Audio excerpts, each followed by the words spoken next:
ভারত ও শ্রীলঙ্কায় অনুষ্ঠিত টি-20 বিশ্বকাপে অংশ না নেওয়ায় বাংলাদেশের ভবিষ্যৎ নিয়ে দুশ্চিন্তা ছিল। বিশেষ করে র্যাঙ্কিং ও টি-20 বিশ্বকাপের পরের আসরে বাংলাদেশের অবস্থান কেমন হবে তা নিয়ে উদ্বিগ্ন ছিল ক্রিকেট মহল। গতকাল ইন্টারন্যাশনাল ক্রিকেট কাউন্সিল আইসিসি থেকে সুখবর পেয়েছে বাংলাদেশ। তারা জানিয়েছে 2028 সালে টি-20 বিশ্বকাপে সরাসরি খেলবে বাংলাদেশ, যেটি যৌথভাবে আয়োজন করবে অস্ট্রেলিয়া ও নিউজিল্যান্ড।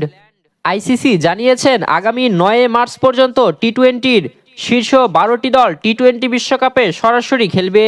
বাংলাদেশ জাতীয় ক্রিকেট দল এখন র্যাঙ্কিংয়ে 9 নম্বরে আছেন। নির্ধারিত সময়ের আগে বাংলাদেশের কোনো আন্তর্জাতিক ম্যাচ নেই, যার ফলে র্যাঙ্কিংয়ে পরিবর্তনের সুযোগও নেই। চলতি বিশ্বকাপের সুপার 8-এ ওঠা সবগুলো দলের আগামী আসরে খেলা নিশ্চিত। গ্রুপ এ থেকে ভারত ও পাকিস্তান, গ্রুপ বি থেকে শ্রীলঙ্কা ও জিম্বাবুয়ে, গ্রুপ সি থেকে ওয়েস্ট ইন্ডিজ ও ইংল্যান্ড, গ্রুপ ডি থেকে দক্ষিণ আফ্রিকা ও নিউজিল্যান্ড দ্বিতীয় পর্বে উঠেছে। 2028 সালের আয়োজক হওয়ায় অস্ট্রেলিয়া ও নিউজিল্যান্ড আগেই সরাসরি জায়গা পেয়েছে। এখন সুপার 8-এ ওঠা সব দলই 2028 সালের বিশ্বকাপে নিশ্চিতভাবে খেলবে।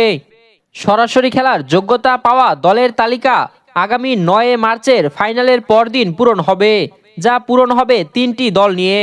টি-20 র্যাঙ্কিং অনুযায়ী বাংলাদেশ, আফগানিস্তান ও আয়ারল্যান্ড এই সুযোগ পেতে যাচ্ছে।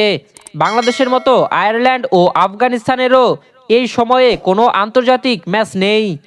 এবারের মতো আগামী আসরেও খেলবে 20টি দল।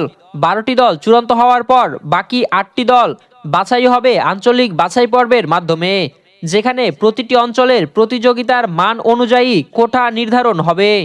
এবারের টি-20 বিশ্বকাপে কোন দল চ্যাম্পিয়ন হতে পারে বলে মনে করছেন জানাবেন কমেন্টে।